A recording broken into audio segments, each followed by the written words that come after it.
Campus exactly a week ago on Sunday night. It was to me one of the greatest lots on our conscience. देखिए जो सुनना नहीं चाहते हैं please सुनने दीजिए ना, आपकी आवाजें आ रही हैं please. So what?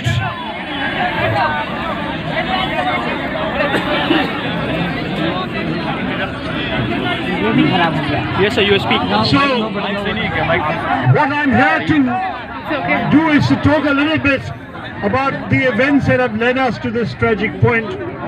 What happened on Sunday was inexcusable, but it actually is more worrying because of the larger issues that are at stake. I, as a parent myself, feel the anguish that your parents must have suffered seeing the news about the way in which all of you children, all of you students, all of you young people were assaulted with impunity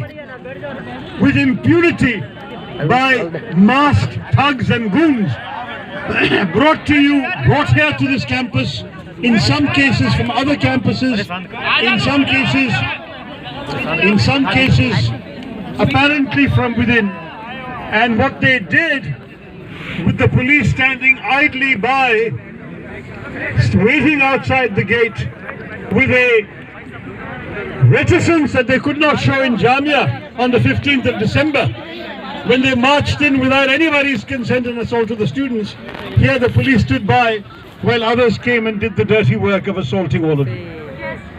And I say to you, first of all, this is a shame, this is a disgrace, and we condemn it unreservedly. And I speak not just as an MP or as a member of the Congress party, but just as a fellow Indian citizen of all of yours. This is not what our country is about. This is not what our country is about, and this should never have been allowed to happen. The worst thing is, it reminded students of history like myself of events in Nazi Germany in the 1930s, when sadly the same tactic was applied as young stormtroopers of the ruling party marched in to several campuses and assaulted students and professors. I couldn't believe the images I was seeing on social media and then of course on the national media. I wasn't in Delhi, but I sent my team from the All India Professionals Congress to come and try and reach you and stand with you. The mayhem of that evening had seared all our consciences, and soon after I left Kerala and came here, the first thing I wanted to do was to come and see you all. And this evening I'm very pleased that NSUI have organized this get-together, so I have a chance to stand with you literally and also say to you morally and metaphorically, we stand with you. Now, what is the background to where we have got to today? It goes back to the Citizenship Amendment Act. As you all know, I had opposed it in Parliament. Indeed, I tried to oppose the introduction itself of the bill.